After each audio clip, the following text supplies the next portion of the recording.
out there, Buzzy here reminding you to be engaged in your community. Your vote counts. Vote your choice. Let's hear your voice. Today in the studio we'll have candidate for District Attorney of Plaquemines Parish, Cherry Sercovich, number 75.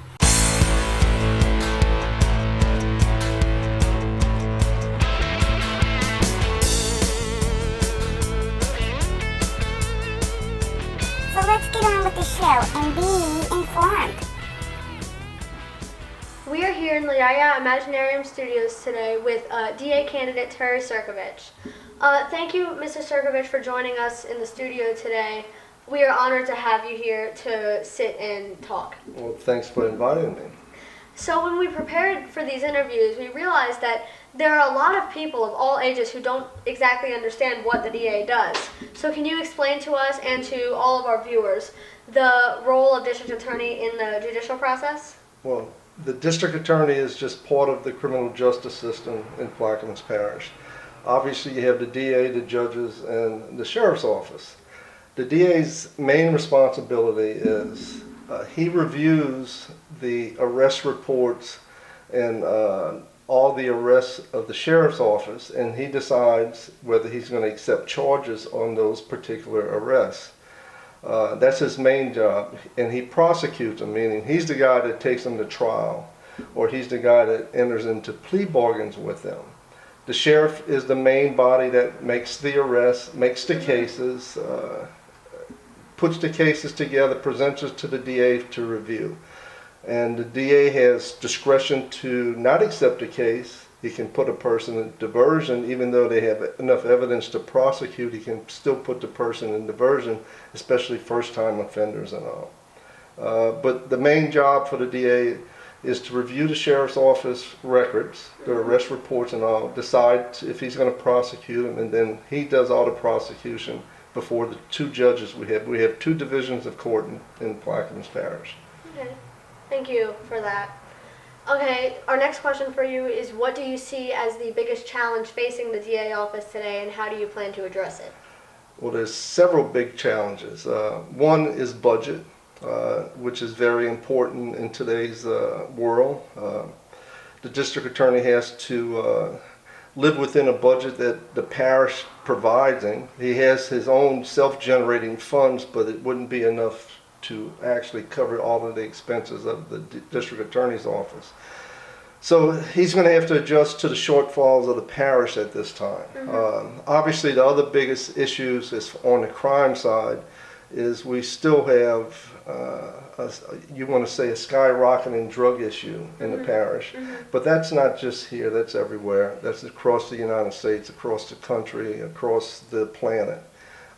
We have to find better ways of approaching this, and we have to become more proactive in that area instead of reactive, meaning you can't just wait till someone's arrested for drug abuse, drug possession, distribution. You got to try to do something before that to prevent it. So we got to become more proactive. Crime in Plaquemines Parish is still pretty low. We're fortunate. The Sheriff's Office does a fantastic job of patrolling the streets and keeping us safe.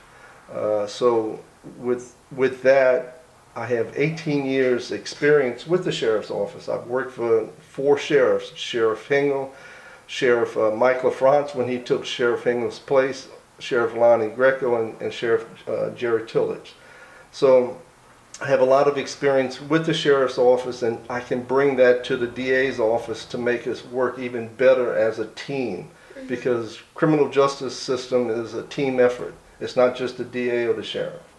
Okay, and what are the unique experiences or the qualifications that you have that have prepared you for running the DA office?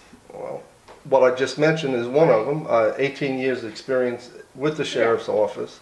I went through the police academy in 1994, so technically I'm a post-certified police officer since 1994. And unlike my other candidates, and this isn't knocking them, but they graduated high school, went to college, then went to law school. They've been lawyers their entire life. I've had at least 8 or 9 years of other ways I supported my family. I'm a licensed Coast Guard captain. Worked in the oil field. I'm a retired Coast Guard reservist with 2 deployments to the Middle East. I bring that to the DA's office, my experience in the military. And I've been a commercial fisherman, Sercovich.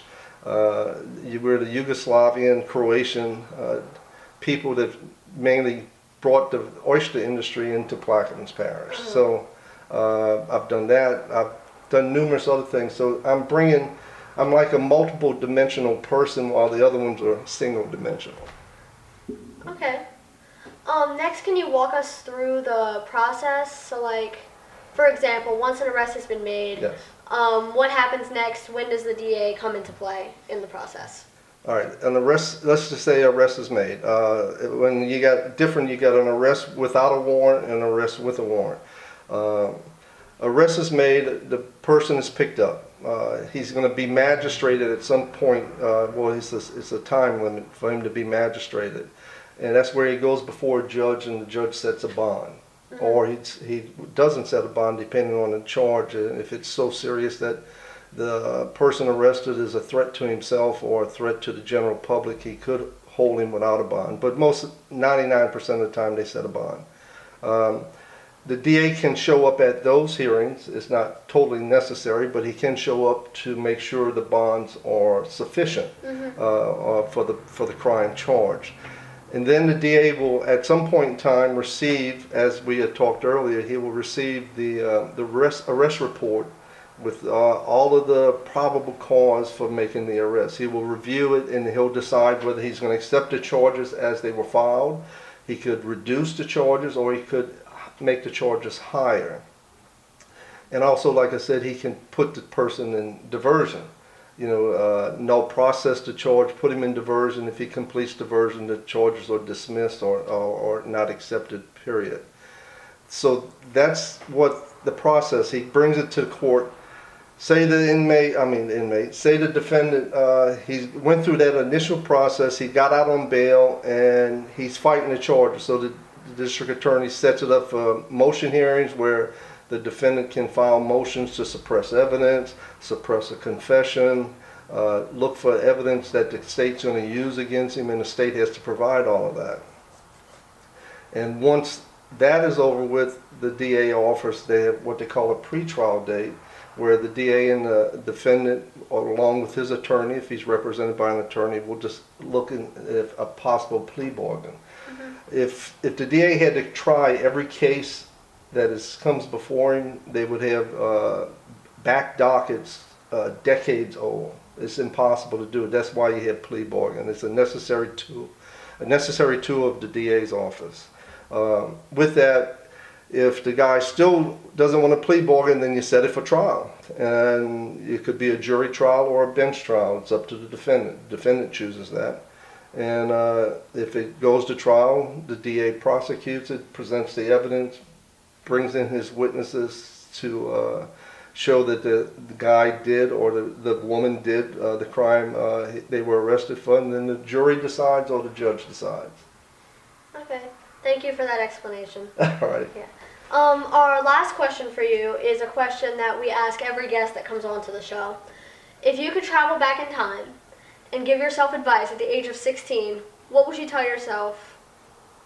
If I could travel back in time and give myself advice. Well, obviously, high school was just something that I had to go to at that time.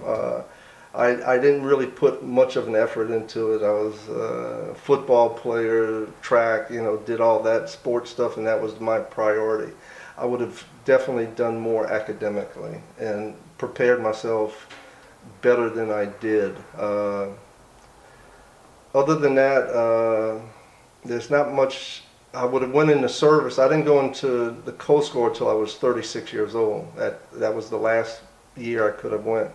But I most probably would have went in earlier, in whether it's the Coast Guard or another branch. But I most probably would have done that early because I truly believe we have to give back. We have to give back to our country and not just depend on our country to give to us. So that's about it. All right. Well, thank you so much. I feel like I learned a lot more about the whole process and the DA. And we understand how busy you are, so we appreciate that you were able to come in and talk to us today. And we hope that you'll come back and visit us in the future. Absolutely. Thanks for having me again. Thank you. All right.